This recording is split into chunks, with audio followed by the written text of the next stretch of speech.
कल की वीडियो में हमने बात की थी कि आप अपने ब्लॉग को मोनेटाइज किस तरह कर सकते हैं गूगल एडसेंस के जरिए। लेकिन आज की इस वीडियो में हम बात करेंगे कि आप अपने ब्लॉग को मोनेटाइज किस तरह कर सकते हैं एक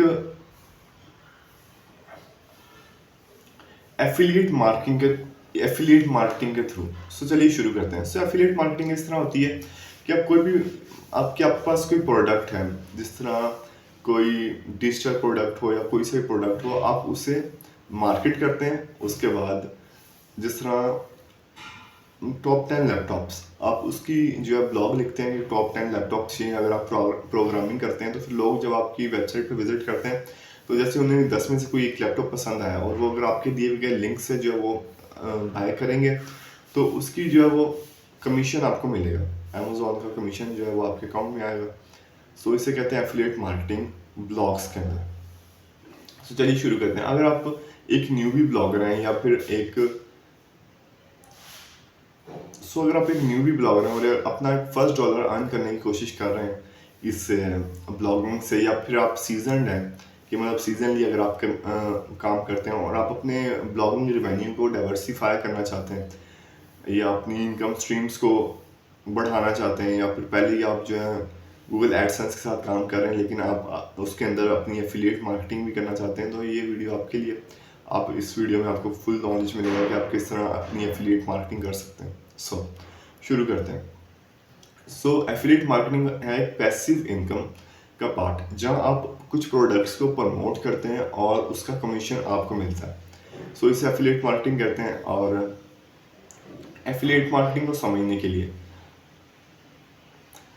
एक एफिलिएट मार्केटिंग एक परफॉर्मेंस बेस्ड सिस्टम है जिसमें मतलब कि आप कुछ स्ट्रेटजीज होती हैं जो कि आपको एक कमीशन अर्न करने की अपॉर्चुनिटी देती हैं। जैसे प्रमोटिंग, आपको जैसे प्रमोट, आप किसी का भी प्रोडक्ट प्रमोट करें या कोई सर्विस करें या आप किसी भी वेबसाइट पे कोई ट्रैफिक लेके जाएं अपने थ्रू, तो उसका जो कमीशन है वो आपको मिलता है।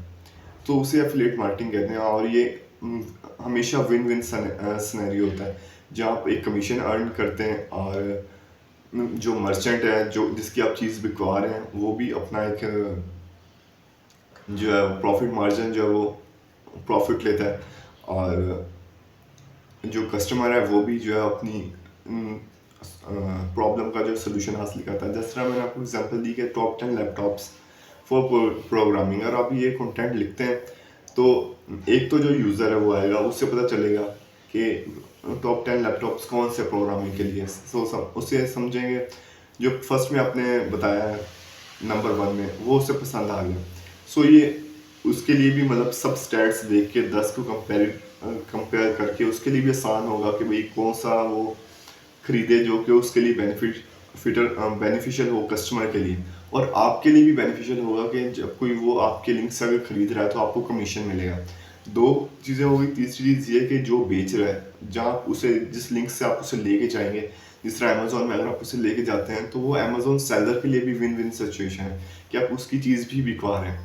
जो अमेजोन सेलर है या अमेजोन है वो आपको कमीशन देगी एक कस्टमर को लाने के लिए।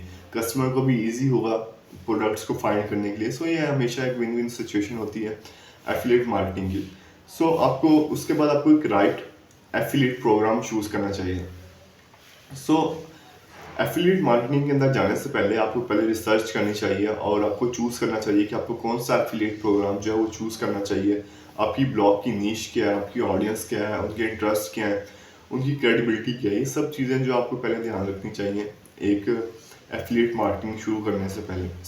इसका क्राइटेरिया ये होता है कि आप एक रेपुटेबल, जिसकी रेपुटेशन अच्छी हो, ब्रांड्स की, जिस तरह अमेजोन की रेपुटेशन अच्छी है तो आप अमेजोन के प्रोडक्ट्स जो है वो सेल आउट कर सकते हैं।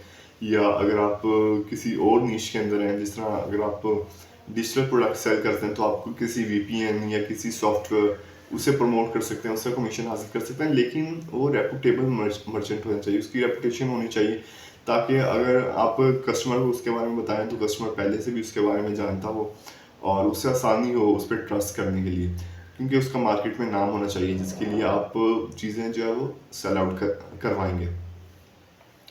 उसके बाद दूसरी चीज़ है कि आपकी जो प्रोडक्ट है वो हाई क्वालिटी की होनी चाहिए। कोई प्रोडक्ट्स हो सकती है, सर्विस हो सकती है, और उसके कम्पिटिटिव कमीशन रेट्स होने चाहिए। ऐसा भी होता है कि जो बहुत अच्छी होती हैं कमीशन साइट्स उनके जो है वो रेट्स बहुत ज़्यादा कम होते हैं, उनके कमीशन रेट्स बहुत ज़्यादा कम होते हैं, जिस तरह 2% होता है, 3% होता है। और जो जिन्हें कोई नहीं जानता कोई ऐसी सर्विसेज, उनके कमीशन रेट्स बहुत ज़्यादा हाई होते हैं। तो आप लोग क्या करते हैं कि हाई रेट्स देने के लिए भी उनकी तरफ चले जाते हैं जिन लोगों को कोई जानता नहीं, फिर इस तरह उनके ब्लॉग से सेल्स नहीं आती, उनका जो है ये एफिलिएट प्रोग्राम चलता नहीं है। सो आपको दोनों मिक्सअप करके चलना पड़ेगा। कुछ प्रोडक्ट्स भी वो भी ऐड करने चाहिए जिनका कमीशन अच्छा है, जहाँ से आपको ज़्यादा फ़ायदा हो रहा है और जहाँ से कस्टमर को भी ज़्यादा फ़ायदा हो रहा है। सो फिर वहाँ से जो है आप ये स्ट्रेटजी अपना सकते हैं कि राइट एफिलिएट प्रोग्राम को चूज़ करने के लिए।